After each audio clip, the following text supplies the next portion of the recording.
country.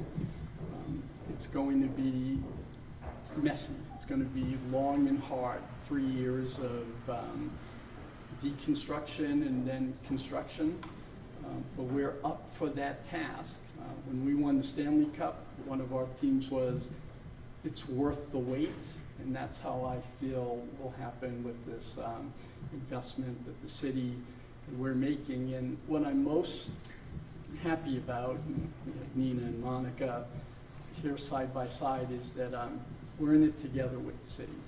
What I'm most pleased with is that we meet with the Metro head and what can we do to make this a great coming into the city, going to other parts of the city, leaving the city, making this a destination. Working with the police chief, working with all the people that are concerned with safety and security and cleanliness, and building around here in the neighborhood right now here looks absolutely spectacular. People who have come for the opening, some people came from LA and they said, wow, this is spectacular. What's the problem? I said, well, there is no problem. It is. It's clean, it's safe, it's built, businesses are coming back in.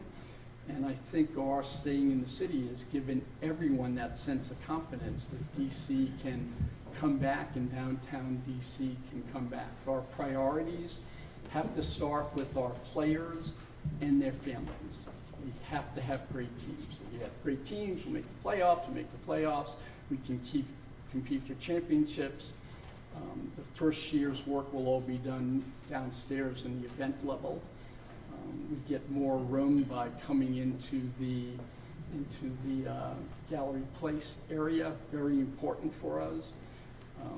Training, film rooms, better kitchens. The athletes today are being compensated at such a high rate that getting the players on the court mentally and physically ready becomes a real important part of our equation. Then the following years will be for our fans. I think the fans have to feel that they're getting more than just coming to the game. What's on trend around the leagues are entertainment districts.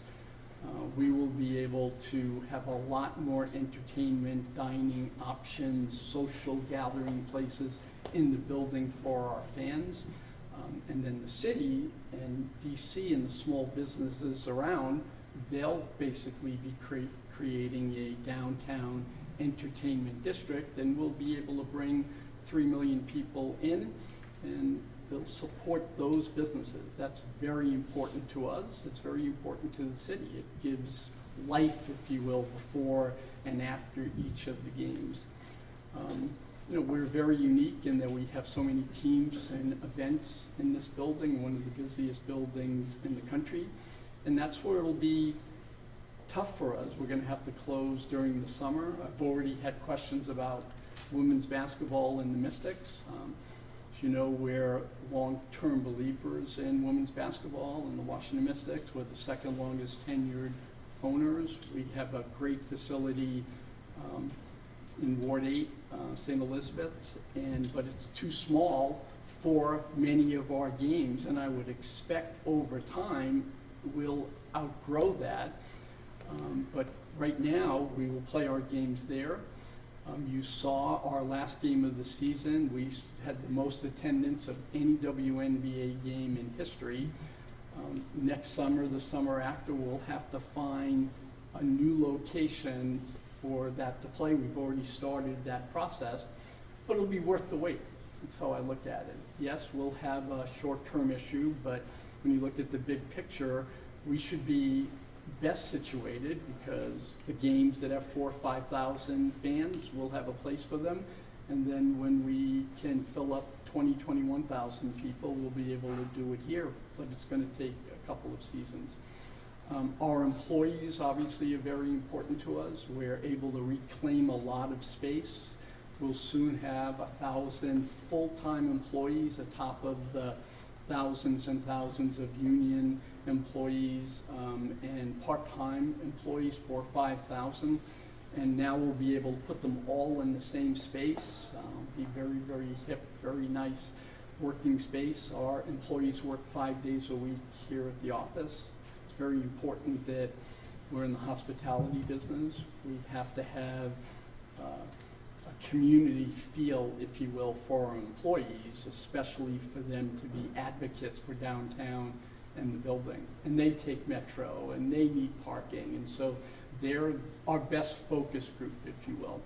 And then finally will be, how do we fit in the downtown rejuvenation? And we want to be a great, great neighbor, not just for the business, but kind of for the iconography of downtown. And so we'll work very closely with the city and all the planning commissions and all the neighbors and the Smithsonian to make sure that what we're doing fits in with the mindset and the gestalt, if you will, of the neighborhood. I walked through the Smithsonian Portrait Gallery around the corner the other day, and this is nicer. This tells a better story. And so your move, Smithsonian, let's uplift. Okay, so I'll turn it over to some questions. Hey, Mr. Leonsis, it's pretty well documented that this was not your first option, but this is where we're here now. One of the reasons you looked at other options is because you wanted to totally revamp the fan experience, and there's certain things you just can't do under a renovation. Changing the seating bowl arrangement is one example. So the question is, how confident are you that this is going to feel like an entirely different experience for fans rather than just a makeover? Well, I just gave you a first-hand story, right? I'll let you go through the back door here of the Avita hair salon and be reminded of what that looked like versus what this looks like. This is new. I've inspired everyone. Ezra Pound, a great thinker, philosopher in the 60s, said, make it new. I'm not looking at this as a rehab. We're looking at this for $800 million, and I'm sure we'll be putting more money in. Remember, we just spent $200 million in the last couple of years. It's going to be $1 billion. Well, that's what a new arena costs. Make it new. And so, you know, the only thing that we've lacked here is elbow room, and we were able to claim 300,000 square feet. We don't have the room outside, but our neighbors do. So they're going to have to make 7th Street, 6th Street. I looked at 6th Street, the new building that just went up there. It's spectacular. And so we're going to have to be creative and collaborative with the community to give it that feel of, oh, have you seen what they built in Washington, D.C.? Building has to last 25 years. For $1 billion, it should have that good feel. I mean, this building still feels inside to the fans like it's a world-class arena. But, you know, every day we go, geez, we wish this was wider. We wish we had more kitchens. We wish we had more social meeting areas. And so the architects, all of the people that we've been working with have taken that into consideration. And we're going to be very demanding because we have to innovate. We have to find new materials. We have to find new ways to do things. And we also have to do best practices. I mean, we've been joking and laughing about plumbing has become like the new defining differentiation. So, you know, we'll have more bathrooms. But the fan side of it is, we don't want anyone having to wait in line and miss part of a period, a part of a second half. And so, you know, we will do a lot of science around what are the wait times, how many toilets do you need, what kind of plumbing do you need, and you know, it all goes into it. But there's so many arenas around the world that you can take the cues from. And so, you know, our goal would be in 3 years that when it opens, we would have the best new in-city arena. You know, Steve Ballmer's built the world-class place, but it's far away from the city, right? And so there's always these trade-offs that you make. At the end of the day, I think we've ended up in the best place. Mr. Leonsis, I'm Jay with Actors. Can you talk about why the practice arena or the practice facility wasn't able to fit It didn't fit because what the demands are for today and 5 years from now on practice facilities, there's this arms race, so we need more space. And so we said, rather than try to cram it here, let's catch our breath, let's work with the city, let's find, I'm sure there's another place within the city that we can be able to find and build a world-class practice facility, which is very important for the overall health of the franchise because it's where the players spend most of their time. Right? The Caps play in Boston, practice facility and offices are there. Our coach during the preseason had some pregame skates and practices here. And it was funny listening to them that our players only come here to play. They have locker rooms, they have classrooms, they have all their workout facilities, everything is there. And the reason that they had the space was very creative use of a parking lot. We built the world's highest practice facility and office space. So you can be creative. Nina's a very can-do person. Monica's been negotiating, knows every nook and cranny of the building and the teams. So I have confidence that we can take each deal on its own, close it and say, okay, now what do we have to do for the practice facility? What do we have to do for traffic mitigation? How are we going to sync the lights? I have a 30-year quest to sync the lights. Mr. Leonsis? Hi, over here. Hi. May I make a pun? You're saying that this is better than the Smithsonian, so is it a cut above since it used to be an old yeah. Cut above. Say that it's a cut above other art galleries, particularly the Portrait Gallery. I think as you walk through this, it's the Smithsonian was created to collect things, not to tell a story. And in the new world, especially to reach young people, you use images. Instagram is all about photos. Next generation AI combs through everything that's visual to tell a story. And this, as you walk in the front door, starts with Eisenhower and goes all the way through the presidents, but their families, both in formal and informal settings.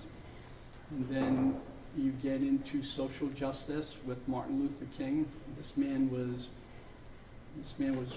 very close with John Lewis and with Martin Luther King, and Selma, Alabama, Mississippi, was tear gassed, was arrested, was beaten. It's an amazing history when you sit with him and talk to him.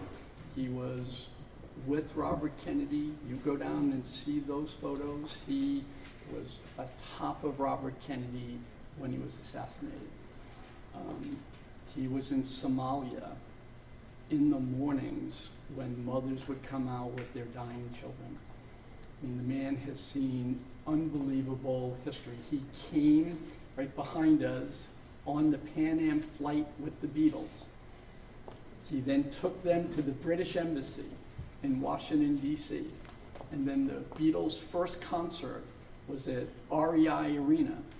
He then took them to Miami to be on the second Ed Sullivan show. And Sonny Liston and Cassius Clay were fighting. And John Lennon said, I want to meet Sonny Liston. And Sonny Liston said, I don't know who the Beatles are. I have zero interest in meeting them. So they called Cassius Clay. And he said, bring him in. And that's the photo. That has been in my office for the last 10 years, that photo right there. And Cassius Clay fell in love with them. And then he went to Maine with Cassius Clay. And after that fight, the Beatles, the four Beatles, and Cassius Clay, Muhammad Ali became the 5 most important, most recognized personalities on the planet. And so to live that kind of life with Beatles and Clay and Martin Luther King, he took the open casket photo of Martin Luther King. I hope you'll, it's reverent. He was trusted. You go back, you'll see all of the Godfather photos, and Martin Marlon Brando. So yes, we are telling a story about Washington, D.C., and why this is the most important city on the planet.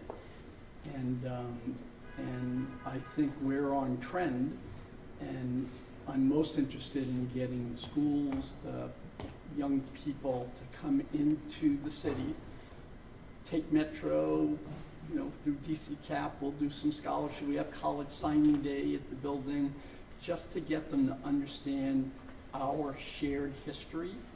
And we should embrace that and celebrate that. And I think this does it.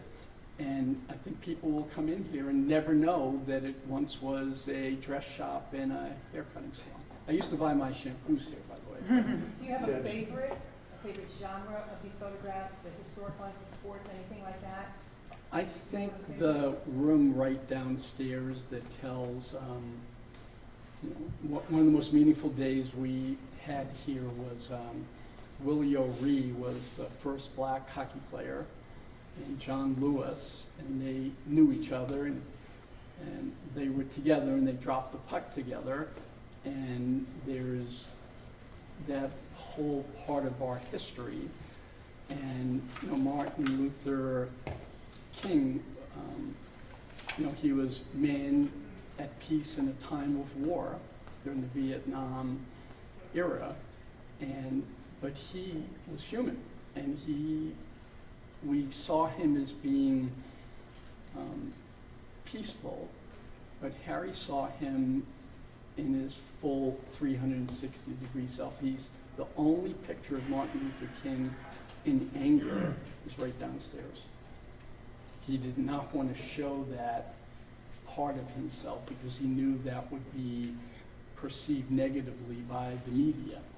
He didn't want to be Malcolm X, but he obviously was angry. And so that area downstairs and the whole Bobby Kennedy story was solemn. The reason we're not playing music, my wife, we want to play Beatles music, and like my wife said, you can't. When you walk through that area, it's very, very telling. We've got royalty here. There's an unbelievable last shot of a king who abdicated a crown. I encourage you all to look at it. And he took 1,000 photos of the queen and the royal family, and the king abdicates the throne and marries a American divorcee. And there's a photo of the king, and I'll let you write the caption of what he's thinking. Ted? Sir, what's the biggest difference between you owning the Capital One Arena and the city owning the Capital One Arena? I think, you know, the way the deal was always written, right? If we left, the city was going to get the building. And this was a way for us to, I think, kind of cement the partnership. It's the same deal, really, that the Nationals have. It's the same deal that most teams have with the city, in that the city, they usually build the building. In our case, we built and own the building. And so this was a way to say, if we're going to spend $800 million, we want all of the dollars going into it. We've renamed our investment. It's a tenant improvement. It's probably the biggest tenant improvement ever paid, right? I mean, I'm going to start to get some blowback from people saying, well, if they own the building, why are you putting so much money into it? And so I view this as a very powerful partnership with the city, but it's not just with the mayor and the city council. And I've made note of the challenge that we continue to have by not being treated with respect, because we're not a state. Right? Our mayor has to run this city. You know, I talked to the mayor the other day, and she says, "You'll have to excuse me, I'm planning and working on the inauguration." Right? And you go, what other mayor has to worry about things like that, right? That's the federal government. That street right there, 7th Street, that's a federal highway. That's an evacuation route. So the mayor, Nina, can talk to us with conviction about F Street. Whenever you talk about 7th Street, there's a little bit more coordination that goes into place. And so I think this is a good pivot. I think it puts all of the dollars back into the building.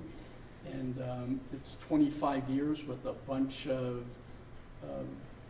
options for future years. I don't think I personally will be concerned with future years unless I'm going to live into my hundreds, which could be.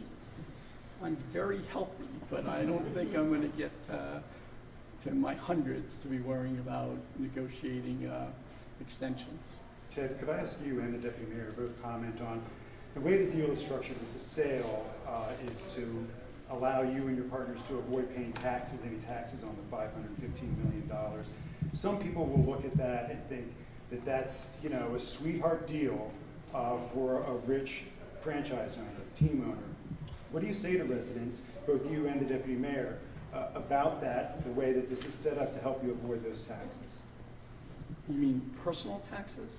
Well, according to your staff, it's hundreds of millions of dollars of taxes for you and your partners and for Monumental that you would have had to pay on the $515 million had it been structured differently. Exactly. Right, so how do you defend that? I mean, what would you say I to the don't have to- taxpayers who are not getting We a similar shouldn't have deal? to defend it. It's, all the money is going into the building as opposed to paying taxes. Isn't that strategically like the right thing to do? I guess some might Deputy say, Mayor? though, that if you never believe that the taxpayer-funded money goes to help an arena and, you know, somebody like yourself in the first place, then you might not see it that way.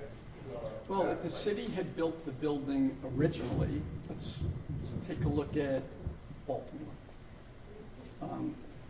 There was just $1.2 billion of checks basically given to the Orioles and the Ravens to upgrade the facility.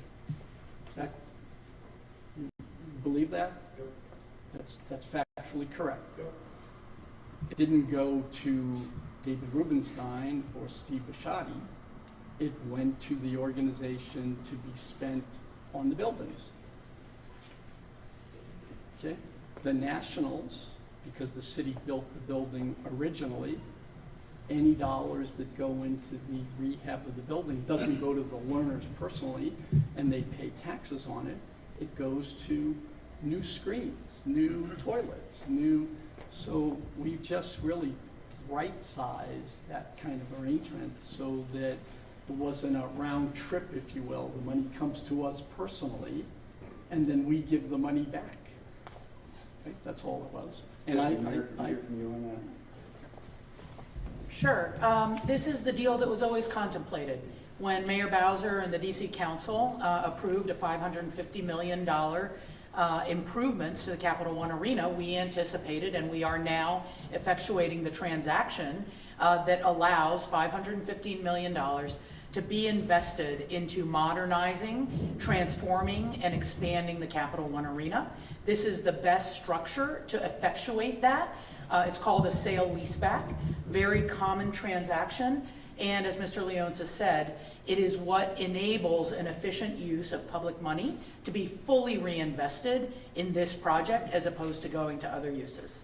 Ms. Leonsis, you mentioned that you're... And by the way, I wouldn't have done the deal, I said, because Mark Seagraves will say, how will you justify taking the money? I don't want the money. I want the money to go into the building, and the city owns the building right now. You mentioned that you're actively looking for a place that the Mystics might play some of their games that during the summer when you're closed here Correct. that would sell out at the small arena. Are you looking only at DC venues, or is it possible that those games could go outside of DC? We'll have to have a negotiation. We'll have to look at what all the options are. And then I think the city will look at what's the financial best thing for the taxpayers, right? If we're paying taxes, if you will, and generating revenues, the city will have to make a self-evident experience. But right now, there's so much still to go through all of these negotiations on several deals that, while it's a priority, it's not priority one right now. We really haven't started that process of RFPs and going into the market on what are we going to do next July for WNBA game. Deputy Mayor, Eden Development's one of the biggest developers in this area. Were they part of the overall sale or the deal at all?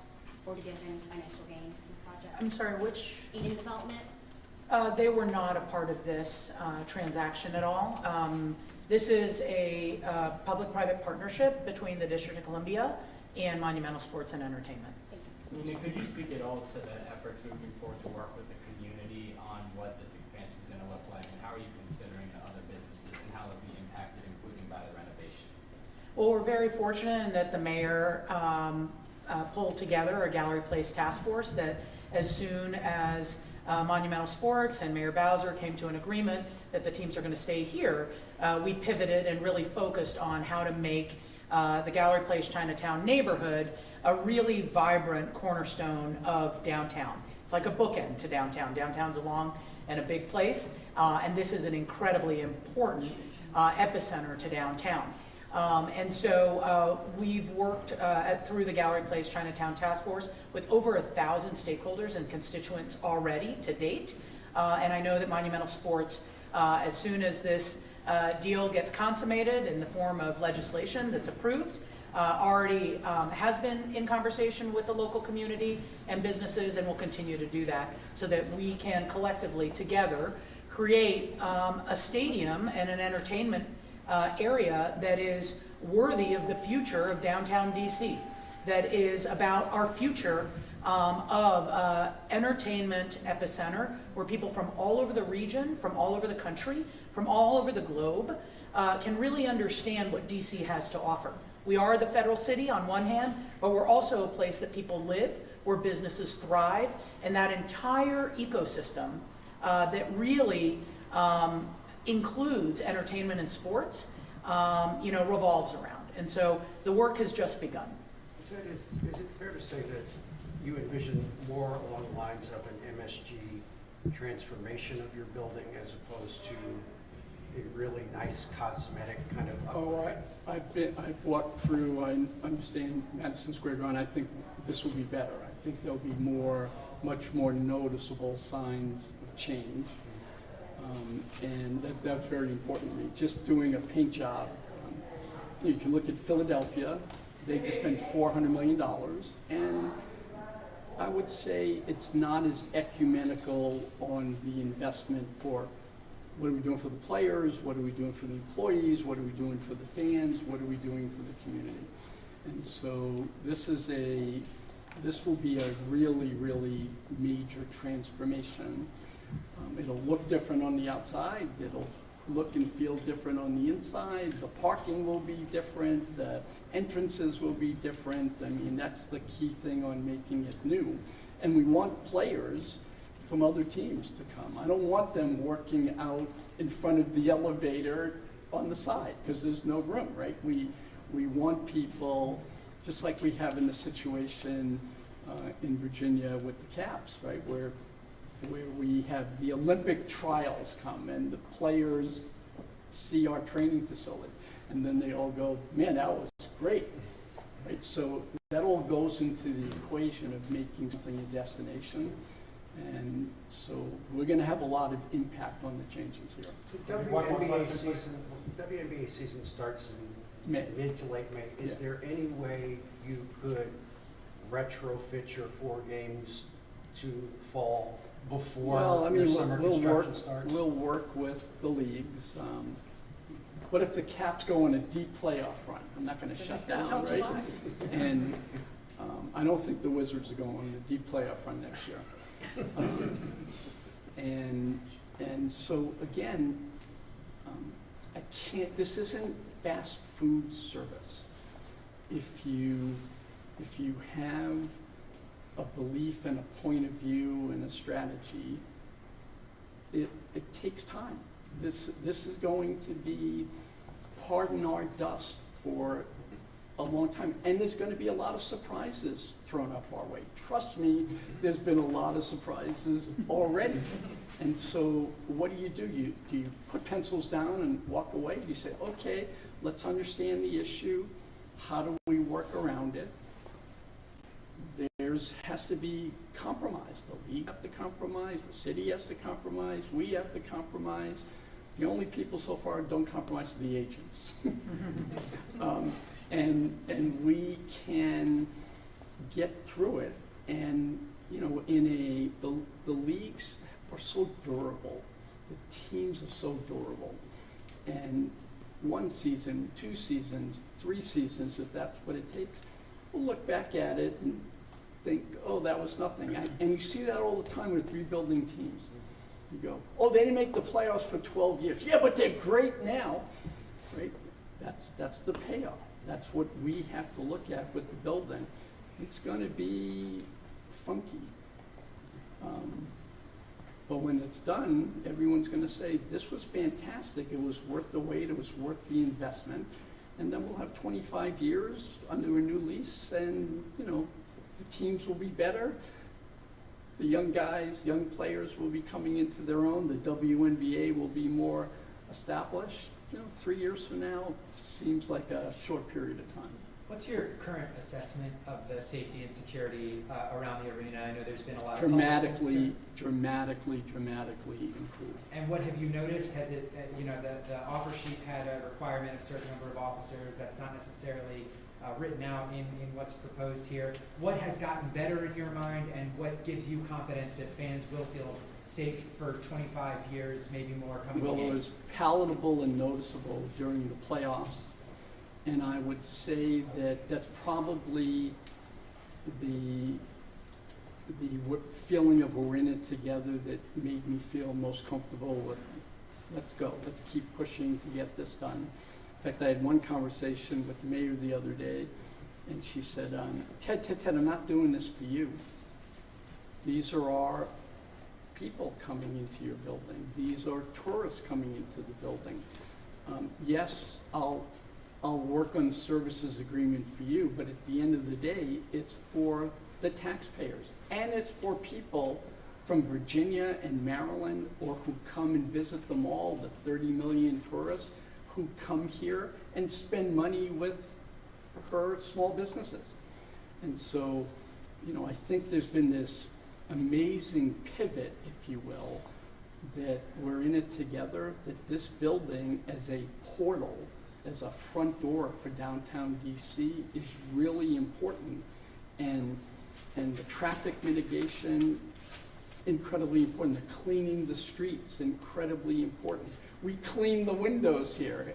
We had someone come in and clean the windows, and we went, wow, it looks like a different building. Yeah, it does. You clean the windows and the sun's out, and all of a sudden it looks new. And so I think we're going to have a new day. I just finished reading a biography of Enzo Ferrari. And, you know, he was all about the machine. He was all about the performance. He was all about winning. And some friends have heard me use this metaphor before, but the first thing he did on the design of his car was he ripped off the rearview mirror.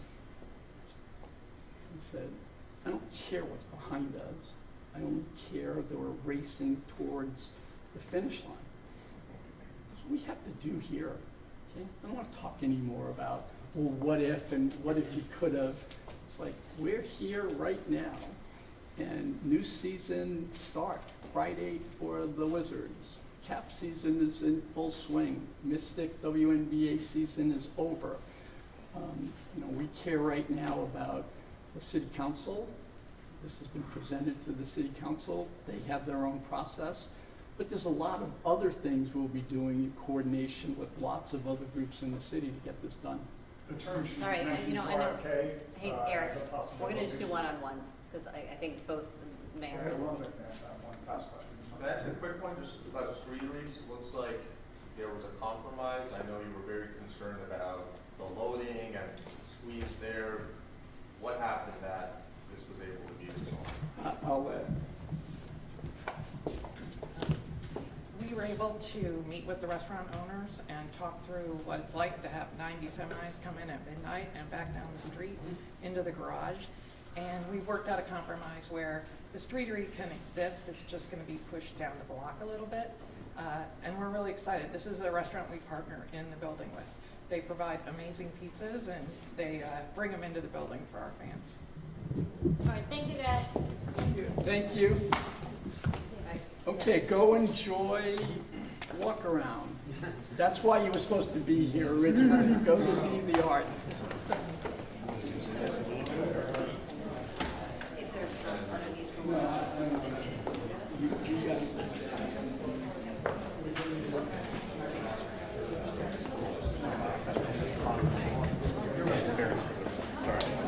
Thank you.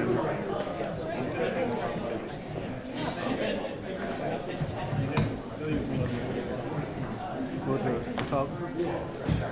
I don't know what's the word.